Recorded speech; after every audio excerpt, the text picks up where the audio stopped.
My parents secretly sold Grandma's house. She had already outsmarted them months before they tried. My name is Marin Ashford, and I was 32 the autumn a sealed folder taught me what my family was capable of. My grandmother turned 79 on a Saturday in October. She baked her own cake that morning, the same lemon vanilla sponge with buttercream daisies she'd been making since before my mother was born. She set the table for 6 cloth napkins, the wedding china, a jar of late asters cut from the side yard. Nobody came. My parents were in Charleston for a golf weekend. My brother sent a text at 4:15. "Happy birthday, Graham, wish I could be there." He did not call. My mother posted a photo of herself on a fairway, captioned "Grateful for this life."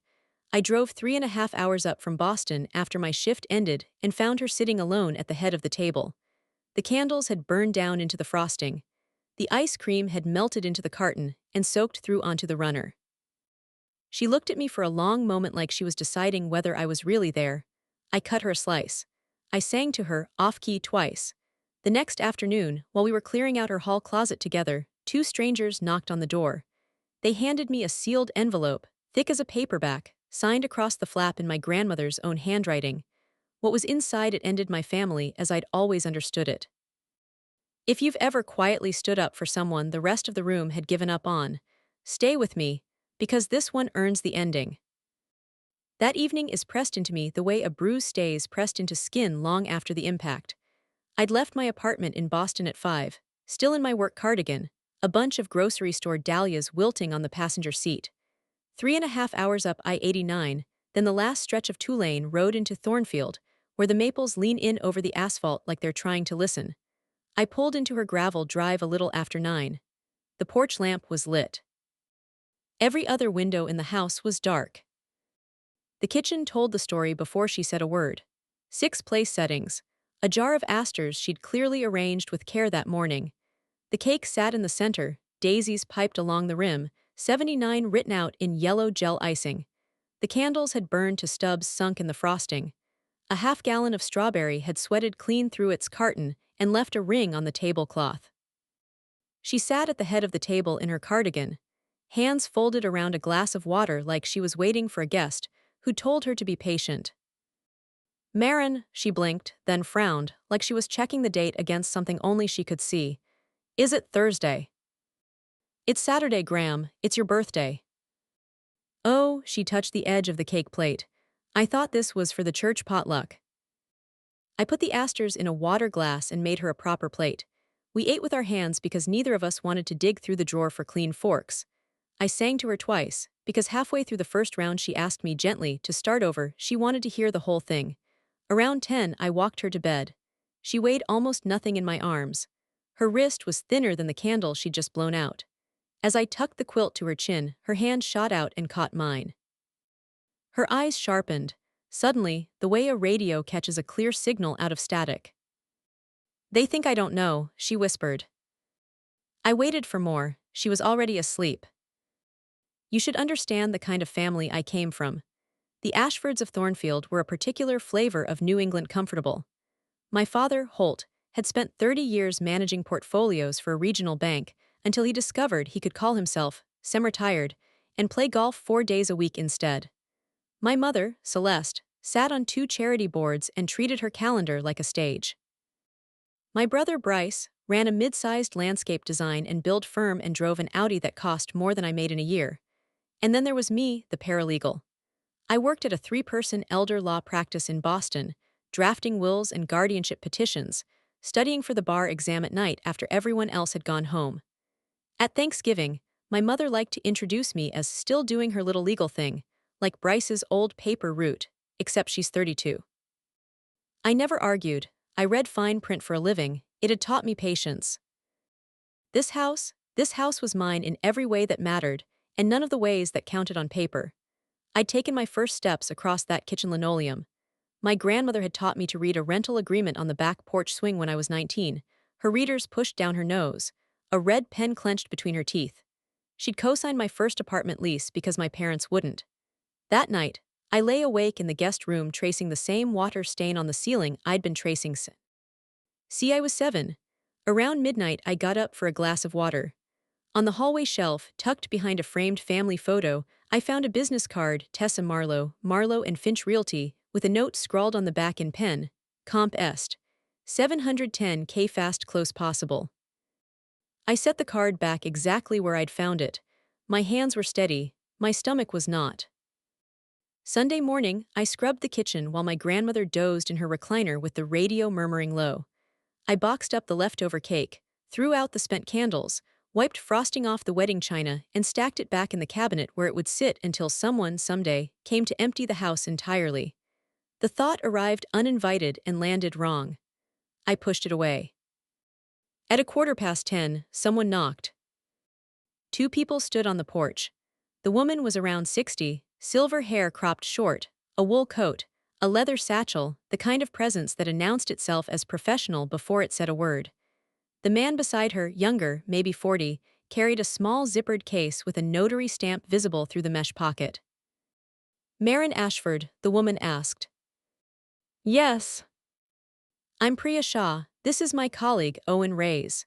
She held out a manila envelope, thick, sealed with a strip of clear tape across the flap, my name printed on the front in blue ink I would have recognized anywhere. "Your grandmother retained our firm 14 months ago. She asked that this be delivered to you personally. When the time came." When the time came for what? Priya glanced through the screen door toward the recliner, and something in her expression softened by exactly 1 degree. "Come by my office when you're ready. Here's my card. And don't discuss this with your parents until we've talked." They were back in their sedan and pulling out of the driveway before I could ask another question. I stood on the porch holding the envelope. It was heavier than it looked, 40 pages, maybe more. My grandmother's signature crossed the seal, looping and deliberate, exactly the way she signed birthday cards and Christmas checks. My phone buzzed in my pocket. A text from my mother, who was at the door, "Don't sign anything, Marin." I turned the phone face down on the counter and carried the envelope to the kitchen table, the same table where, less than 24 hours earlier, an untouched birthday cake had sat melting into its own candles. I ran my thumb along the broken seal. This wasn't the signature of a confused woman. This was the hand of someone who knew exactly what she was putting her name to. Inside, a recorded property deed, a trust instrument, a durable power of attorney, notarized witness pages, a neurologist's letter on clinic letterhead, dated 14 months back. Clipped to the front, a note on her own cream stationery, written in the same patient blue ink. "Marin, when they come for the house, open this. Everything you need is here. I love you. I'm sorry it has to be you." I read it 3 times. Each pass, the words "when they come for the house" hit harder. Not if, when she had known. 14 months ago, before the forgetting got this bad, before she started calling me by my mother's name some mornings, before the stove got left on, before she got turned around 2 blocks from home trying to find the post office. She had known someone would come for this house, and she had gotten ahead of it. I sat with my palm flat on the closed folder, listening to her snore softly through the doorway, a crossword sliding off her lap. She had hired a lawyer. She had signed documents. She had left me a trail. That note did not let me sleep. Monday morning, I called in sick for the first time in 3 years. Something in my chest told me to stay. I found the lockbox while hauling out the recycling, a realtor's combination box clipped to the gas meter, half hidden behind the hydrangea hedge, angled away from the front walk, so you'd never see it unless you went looking. I'd seen a dozen just like it on listings around town. Somebody had been showing this house. Back inside, I went through 3 weeks of unopened mail stacked on the hall table. Buried between a utility bill and a grocery flyer, I found an off-market listing sheet on Marlowe and Finch letterhead. 4 bedrooms, original woodwork, a half-acre lot, priced at $655,000, $50,500 under the most recent comparable sale on the street. In the kitchen junk drawer I found the rest of it. An unsigned purchase agreement, fully filled in except for the seller's signature line, where someone had penciled V. Ashford in block letters underneath like a rehearsal. Buyer listed as Larkspur Capital Partners and all-cash 30-day close. The listing agent, Tessa Marlowe. The seller's representative, listed plainly on the contract, Bryce Ashford. My brother. I sat on the kitchen floor and laid the pages out around me like a mosaic. The lockbox photo I'd taken on my phone, the listing sheet, the purchase agreement, He business card and a sticky note in my mother's handwriting that read, Target close, Nav 14. 3 weeks away. I picked the folder back up off the table, and this time, read every page of the trust instrument start to finish. Then I called my mother. Oh, Marin. Her voice carried that specific brightness she used on church volunteers and hostesses. How's Graham doing? Charleston was just glorious, you should have seen the course. There's a lockbox on her gas meter. A pause, 2 seconds. 3. Sweetheart, that's being handled. Your father and Bryce have been working with a lovely agent to find a sensible plan for your grandmother. You know she can't manage that big house alone anymore. There's a purchase agreement, sitting in her kitchen drawer.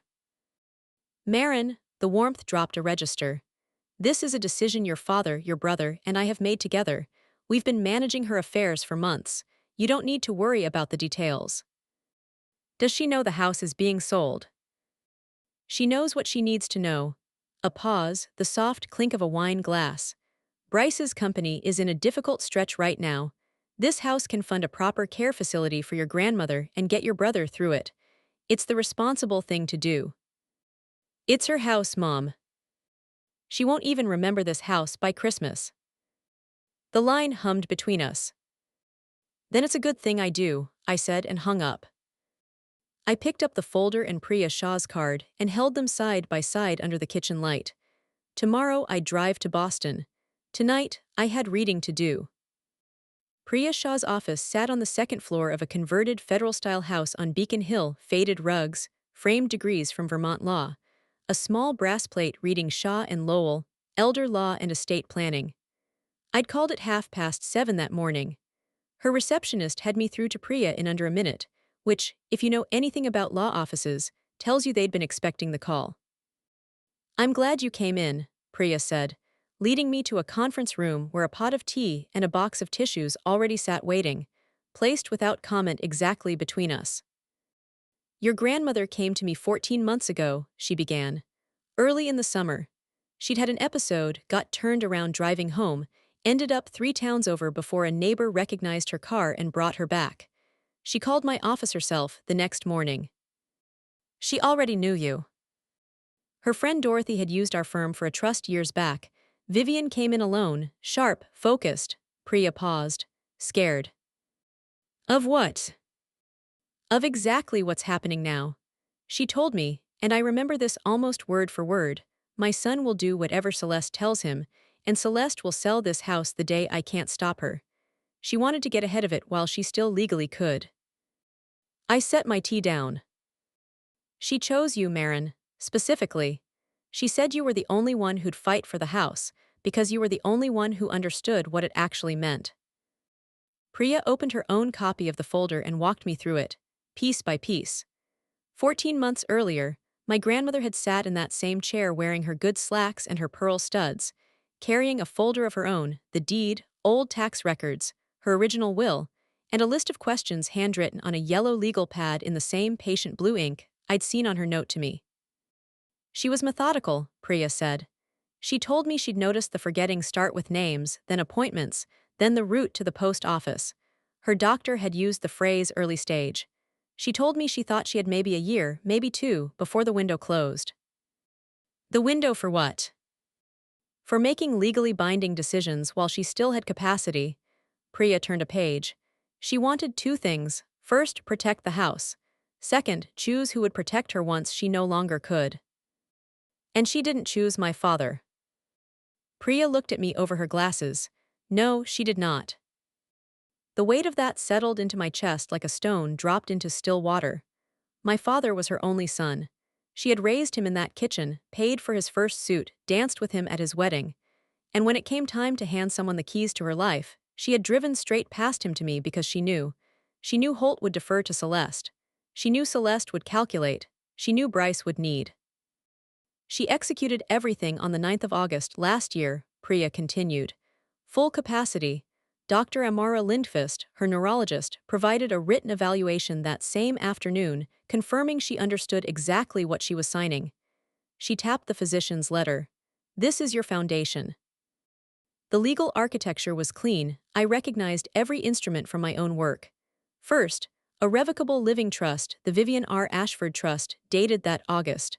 My grandmother had transferred the house, the deed, the title, everything into the trust. She Ramai. Ned trustee while she had capacity. I was named successor trustee. The moment she became incapacitated, control of the house passed legally to me, not my father, not Bryce, me. Second, a durable power of attorney, naming me as her agent for all financial and healthcare decisions, with a durability clause that meant it didn't expire when she got sick. It activated. Third, the physician's letter, dated and notarized the same day, stating plainly that Vivian Ashford understood the nature and consequences of the instruments she was executing, and that she was, in Dr. Lindqvist's words, knowingly placing her home beyond the reach of anyone but the granddaughter she trusted. So the house isn't hers anymore, I said. Technically correct. The house belongs to the trust. She can't sell it as an individual. And under this structure, nobody holding a personal power of attorney over her has any authority over assets already inside the trust. Only the trustee can authorize a sale. And the trustee is me. Once she's determined to lack capacity, yes. Priya leaned forward. Marin, based on what you've described, the stove, getting lost 2 blocks from her own house, the successor provisions may already be active. There's something else you should know. If your family has had her sign anything recently, a new power of attorney, a listing agreement, while she lacked capacity, those documents may not hold up at all. She let that sit in the room. They may have had her sign something newer. I drove back to Thornfield that evening. The house sat quiet, porch lamp glowing the same as always, and through the front window I could see her in the recliner, television murmuring, her readers folded on the armrest. I let myself in with the spare key she'd given me when I was 16, the one she'd never given my parents. Graham! She looked up, 3 seconds for, and then her eyes went clear, not the soft fog of most evenings. Clear like creek water over stone. You went to see the lawyer, she said. I stopped in the doorway. You remember Priya? I remember enough. She turned her readers over in her hands. I remember being scared and going to a lawyer and telling her what Celeste would do. Did I get it right? I sat on the arm of the couch. You got it exactly right, Graham. Good. She put the readers on, then took them off again, like she'd forgotten why she'd reached for them. They've been bringing people through the house on Tuesdays when the nurse comes. I hear the door open and close. Strangers in my kitchen. I know. Your father won't look at me when he visits. He talks to the walls. She pressed her lips together. Bryce brought papers last month. I don't remember what I signed. I took her hand. It doesn't matter what you signed. You already took care of it, before any of them could touch it. She squeezed my fingers, thin but deliberate. I'm not gone yet, Marin. The words hung in the air, fragile and fierce at the same time. By morning she might not remember saying them. I would remember for both of us. My brother showed up on Wednesday. He never knocked, just walked in, keys jingling, smile already on. The way he entered every room like it should be grateful he'd arrived. Hey Mar, he kissed the top of my head, smelled like cedar cologne and new leather. Checking on Graham, sweet of you. He opened the fridge, grabbed a sparkling water, leaned against the counter like he owned the place. Taking some time off from the legal thing. Bryce, I know about the listing. His kin paused halfway to his mouth. One beat too, then the smile recalibrated, warmth sliding into negotiation. Look, I know it seems fast, but here's the thing, the company's in a real hole. I've got a balloon payment due in 8 weeks, $695,000. If I miss it, the bank takes everything. Every job site, every contract. 3 years of work gone. So you're selling Graham's house. I'm helping this family manage an asset she can't manage herself. He set the can down. Mar, the money fixes everything. Graham gets a nice facility. Mom and Dad stop worrying. I keep my company. Everybody wins. Everybody except Graham. She doesn't know what day it is half the time. She knows people are walking through her house. His jaw tightened. He stepped closer. Don't make this difficult. We're family. Family helps family. Is that what you told her when you brought her the papers? He stared at me. Then the smile came back, harder now, performative. It's basically already sold, Marin. Closing set. He left the empty can on the counter and walked out without rinsing it. That night, digging through the bottom drawer of the hallway credenza behind a stack of old gardening magazines, I found what they'd actually had her sign. A power of attorney dated September 2nd, barely 2 months earlier, naming my father, Holt Ashford, as her agent for all financial and property matters. Stapled behind it, a listing. Authorization granting Bryce the right to act as seller's representative, signed the same day. I laid both pages on the kitchen table beside the originals from Priya's folder. The difference in handwriting hit me before I'd even finished unfolding them. The August trust documents. Strong pen pressure, confident loops, every letter flowing into the next. That distinctive tail on the capital V, I knew this hand. It was the hand that had written grocery lists in looping cursive and signed my high school permission slips with a fountain pen. The September power of attorney, trembling lines. The V barely cleared the baseline. The loops had collapsed into themselves, the pen lifting mid-word, leaving gaps where the flow should have been. This was not the signature of a woman who understood what she was putting her name to.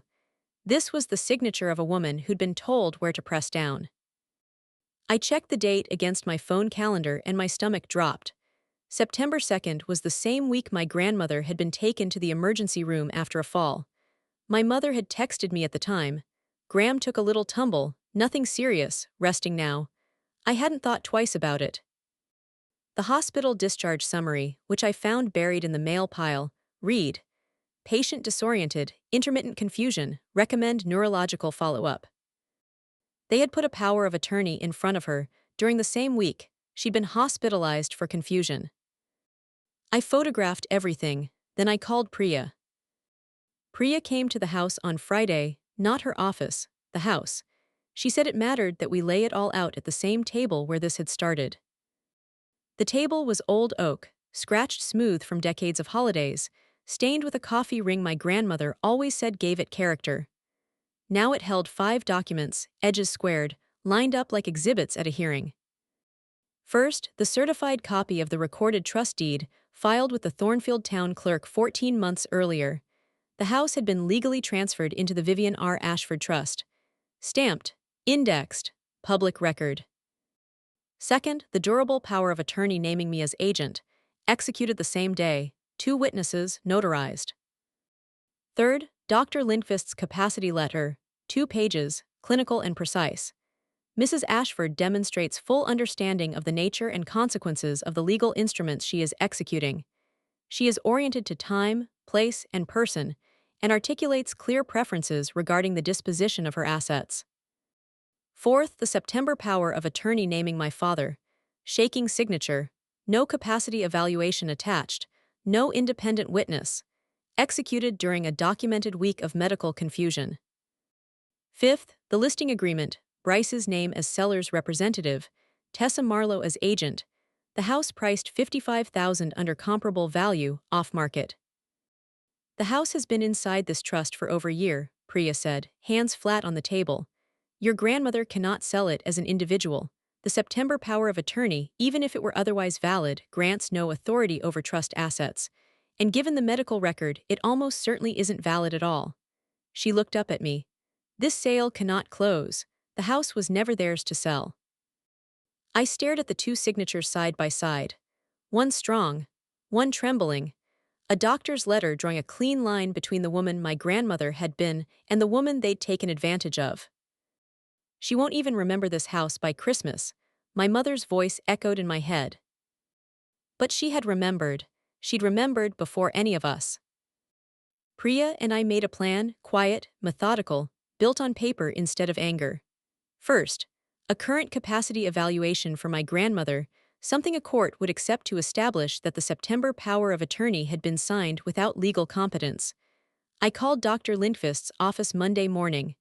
The receptionist put me on hold for 11 minutes. When she came back, her voice had the careful, rehearsed quality I recognized from my own job. The tone people use to deliver bad news wrapped in policy. I'm sorry, Ms. Ashford, but we've received a request to restrict access to Mrs. Ashford's records. I gripped the phone. Restrict access from whom? I can't disclose that.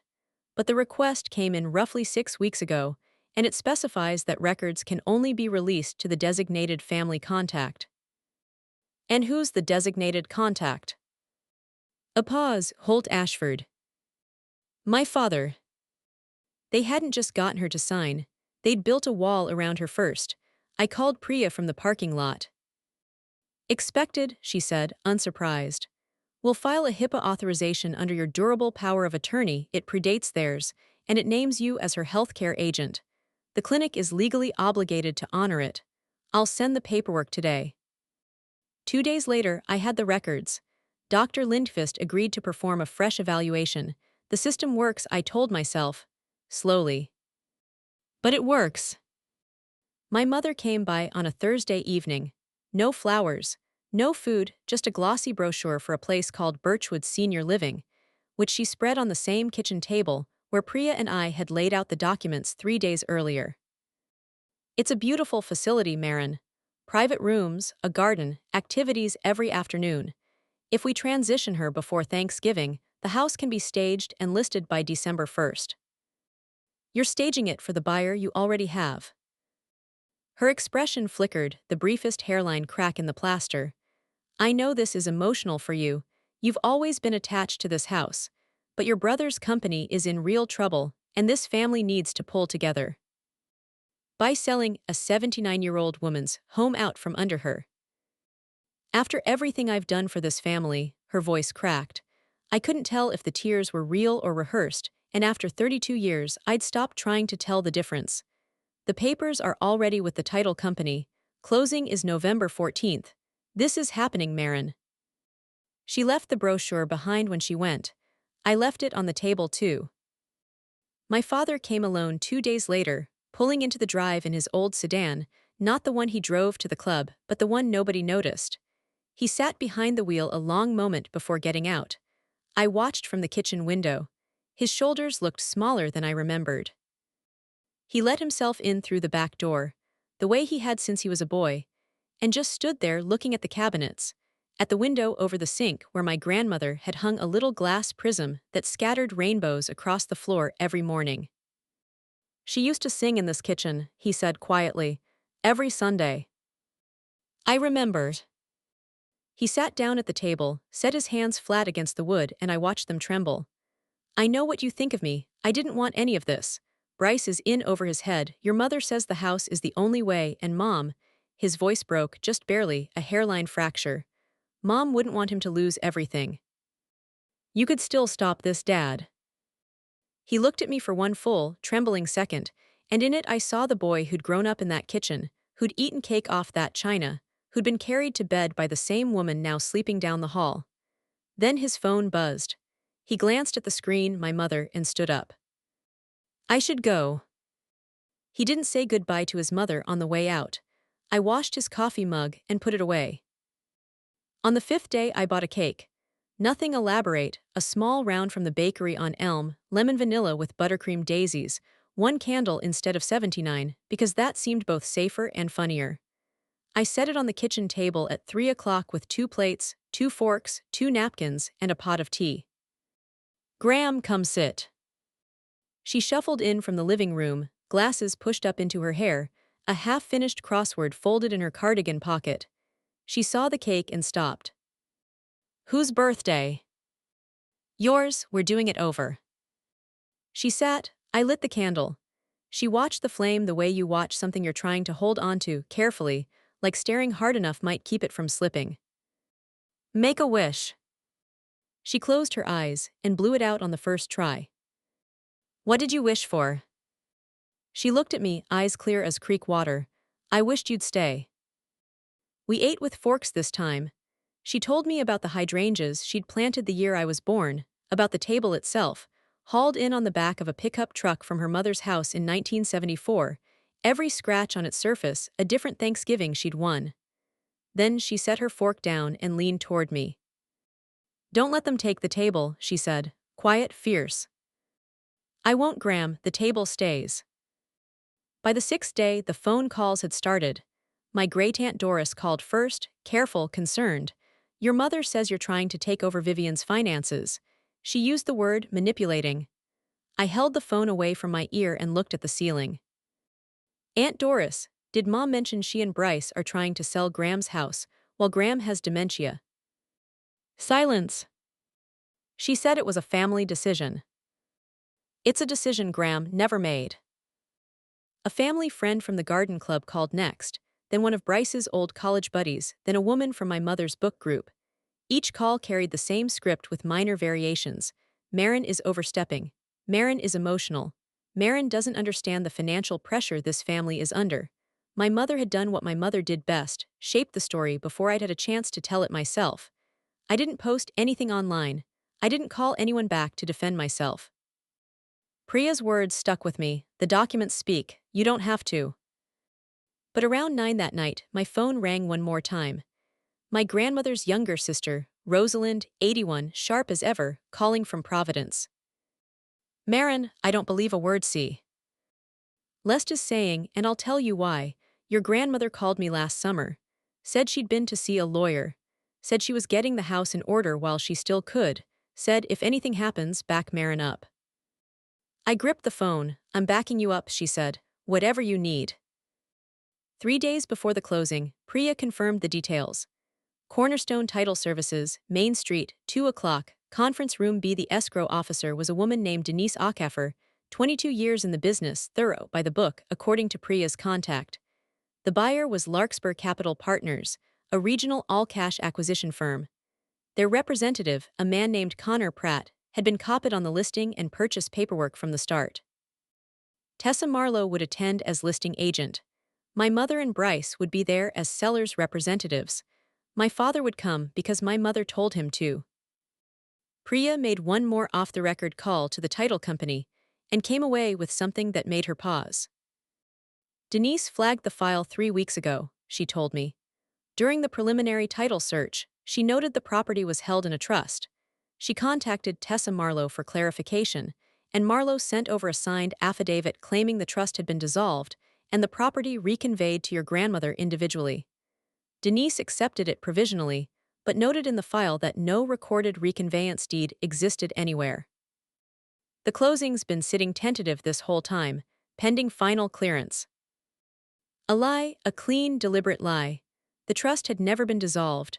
The deed was still recorded, still public, still sitting in the town clerk's office for anyone who bothered to look. The entire sale was already standing on cracked ice. All it needed was someone to set the original document on the table. Here's the thing about paperwork, people underestimate it constantly. It doesn't raise its voice. It doesn't forget. If you've ever been the quiet one nobody took seriously in a room, this next part is for you. 2 days out, everything was in place. Priya would attend as the trust's attorney of record, bringing certified copies of the recorded deed, the durable power of attorney, and the new capacity evaluation. Owen Reyes would come as notary witness. Adult Protective Services had assigned an investigator named Carol Mattheis, who confirmed the case was active and flagged as time-sensitive. She wouldn't be in the room, but whatever happened at that table would become part of her file. I spent the afternoon at the kitchen table going over the documents one final time: trust deed, capacity letter, the September power of attorney with its shaking signature, the listing agreement, the purchase contract, the hospital discharge summary. Every date, every signature, every clinical note pointed the same direction. I practiced what I'd say: short sentences. No accusations, no raised voice, just facts, delivered at the volume of an ordinary conversation. Priya had coached me well. You're not there to argue. You're not there to convince anyone. You're there to put documents on a table that speak for themselves. I wasn't the daughter nobody listened to anymore. I was the successor trustee of the Vivian R. Ashford Trust, and I had every legal right to sit at that table. More than a right, an obligation. That night I ironed a blouse and set out my flats, the same ones I'd worn the night I drove 3.5 hours to sing happy birthday to a woman eating cake alone in an empty kitchen. Tomorrow, my family would sit down to sign for a house that was never theirs. I'd be there when they found that out. The night before, I sat with my grandmother in the living room. Not a good day, but a good hour, and those had gotten rarer. She worked her crossword in pen, because, in her words, pencils are for people who don't trust themselves. Graham, tomorrow's a big day. She didn't look up. 7 across, legal instrument of protection, 5 letters. I smiled, trust. She filled it in, smart girl. She set the puzzle down and looked at me. You're staying. I'm staying. She reached into her cardigan pocket and pulled out her glasses case, the worn leather one with the brass clasp she'd carried since I was small. Inside, folded small, was a piece of paper, a note in her handwriting, shaky but legible.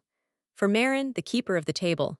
Below it, her signature, not the strong loops from 14 months ago, not the broken scrawl from September, but something in between. Trembling but intentional. Written by a woman who knew she was fading, and wanted to leave one more mark while her hand could still make one.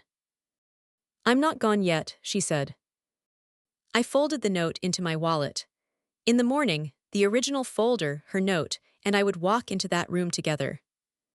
Cornerstone Title Services occupied a brick storefront on Main Street with tinted windows and a polished brass handle. I parked AC. Ross the street at 1:45. Priya pulled in beside me 5 minutes later. Owen was already inside. Conference room B was small, an oval table, 10 chairs, a water pitcher, a printer humming in the corner. Denise Acaffer stood at the head of the table arranging document stacks. She looked up when we walked in, glanced at Priya, and paused, the kind of pause that meant a name had registered. Ms. Shaw, I didn't see your firm listed on this transaction. I represent the Vivian R. Ashford Trust, Priya said. We have documents relevant to this closing. Denise's pen stopped moving. Before she could respond, the door opened behind us. My mother came in first, cashmere coat, pearls, her smile already arranged, bright and social, the hostess arriving at her own event. Bryce followed in a tailored jacket, jaw set, a leather folder under his arm. My father trailed behind them, gray-faced, eyes on the floor. Behind them came Tessa Marlowe in kitten heels with a fan of closing paperwork in hand. And last, Connor Pratt, the buyer's representative, in a navy suit and no expression at all. My mother saw me first and stopped cold. Marin, what are you doing here? Taking a seat, I said, and sat down. Priya sat beside me. I set the manila folder squarely in front of myself and waited. The room went very quiet. The printer stopped humming. Denise looked at Priya. You said you have documents. I do. Priya opened her briefcase and laid 3 items on the table, one at a time, each squared off like evidence before a judge. First, a certified copy of the recorded trust deed, filed with the Thornfield Town Clerk 14 months ago. It transfers the property at 22 Maple Hollow Road into the Vivian R. Ashford Trust. Ms. Ashford, she nodded toward me, is the successor trustee. My mother's smile began to fall, not all at once, but in stages, like a building losing floors one by one. Second, the durable power of attorney naming Marin as agent, executed the same day, notarized, witnessed, currently in full effect. Bryce leaned forward. We have a more recent power of attorney that supersedes. Third, Priya set the physician's letter down without looking up. A capacity evaluation by Dr. Amara Lindqvist, your grandmother's neurologist, confirming full testamentary capacity on the date she signed these instruments. I also have Dr. Lindqvist's current evaluation, completed last week, confirming Vivian now lacks that capacity, meaning any documents she signed afterward, including the September power of attorney your family obtained, were signed without the legal competence required for them to be binding. The room went still. Denise picked up the trust deed, read it carefully, cross-referenced it against her own title file, then looked up at Tessa Marlowe. Ms. Marlowe, you informed me this trust had been dissolved. Tessa's face went white. I was told. The trust was never dissolved, Priya said. The deed confirms it. This property belongs to the trust. This sale cannot proceed. Denise set the papers down, squared her shoulders, and said 5 words that ended everything. I cannot close this transaction. She'd flagged it, she'd remembered. Connor Pratt closed his folder without a word. Tessa stared at the table. Bryce's knuckles whitened on the armrests. My mother looked at me like I'd pulled the floor out from under her feet. The silence lasted 4 full seconds, before she broke it. This is ridiculous. She stood, palms flat on the table, pearls swinging. Marin is a paralegal. She has no authority here.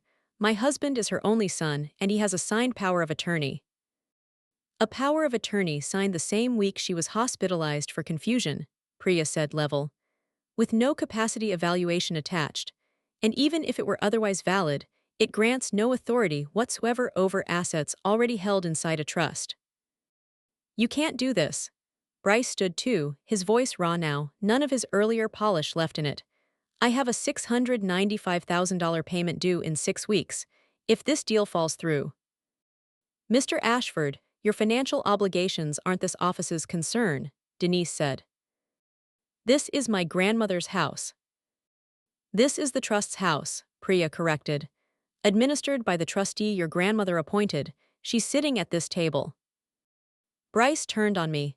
You're going to destroy this family. I kept my voice exactly where I'd practiced, steady, ordinary. You tried to sell a 79-year-old woman's home while she sat alone at her own birthday table. Nobody showed up. You had her sign documents during a hospital stay. Your agent lied to the title company about a dissolved trust, and you're telling me I'm the one destroying this family. His mouth opened, closed. His fists stayed clenched at his sides. My mother was crying now, loud, ragged. After everything I've done, everything. My father hadn't said a single word since walking in.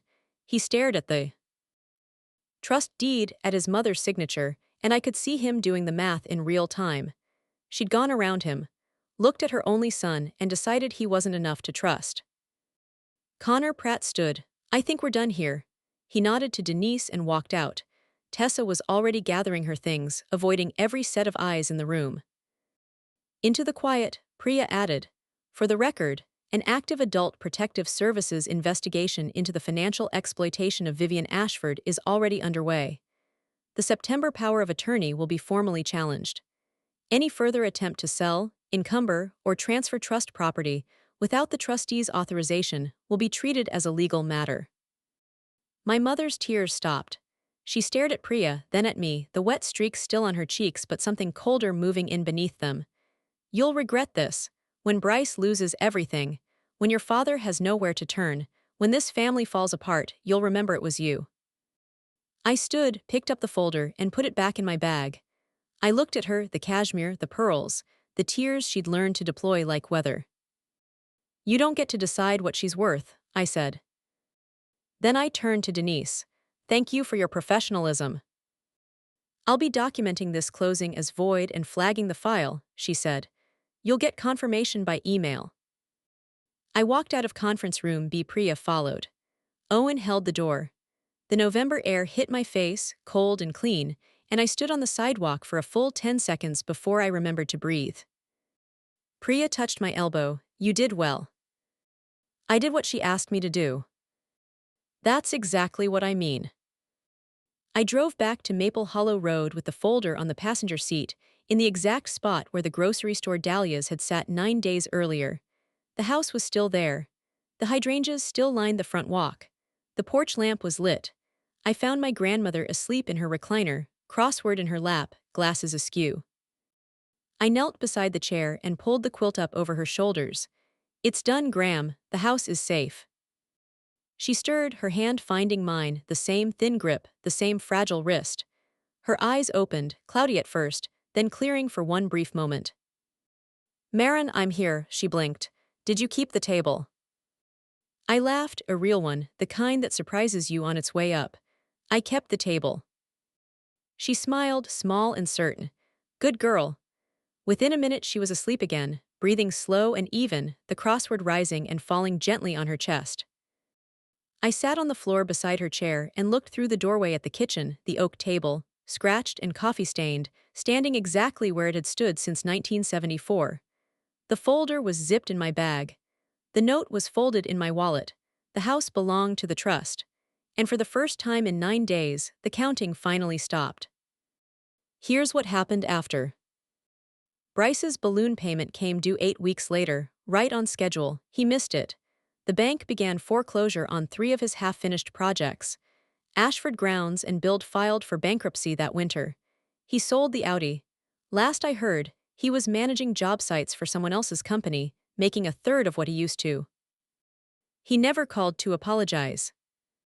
My mother's standing in Thornfield cracked slowly, the way reputations do in small towns, not all at once but thread by thread. People talk. Aunt Rosalind talked. Denise's file held every detail. The book club went quiet around her. She stopped showing up to the garden club board meetings. By spring, she and my father had moved into a condo outside Burlington. My father emailed me once in March. 3 sentences, I should have done more. I know that now, I'm sorry. I read it twice. I never wrote back. Some apologies arrived too late to be anything but a record of what a person already knew they should have said. Adult Protective Services substantiated the complaint. Over the following months, through 2 probate hearings nobody in my family bothered to contest, the September power of attorney was formally voided. The court named me my grandmother's legal guardian and confirmed me as permanent trustee of her trust. I put my bar exam on hold. I took a leave from the firm. I moved into the guest room at 22 Maple Hollow Road, the one with the water stain I'd traced since I was 7, and I became the person who made sure Vivian Ashford ate dinner, took her medication, and sat out on the porch in the afternoons when the light caught the hydrangeas. It wasn't the path I'd planned for myself, it was the right one. On a Tuesday in April, I baked a cake, lemon vanilla, daisies piped around the rim, nothing special. I set it on the oak table, the one that had survived 50 years of holidays and 1 attempted theft. My grandmother came in from the living room, crossword in hand. "Whose birthday?" "Nobody's, it's just Tuesday. We're having cake because it's Tuesday." She sat, she too. Okay, a bite, closed her eyes. "This is my recipe," she said. "It's good, don't ever change it." We ate in the kitchen, while the afternoon light came through the window in long stripes. The little glass prism still hung above the sink, still scattering small rainbows across the floor. A person's worth doesn't expire just because their memory does. And sometimes the quietest love in a family is the only one still keeping watch. That's my story. One empty birthday table, one sealed folder, and a grandmother who'd outsmarted them all a year before anyone else even knew there was a fight coming. If this reminded you to check in on someone's wishes, while they can still tell you what they are, do it today.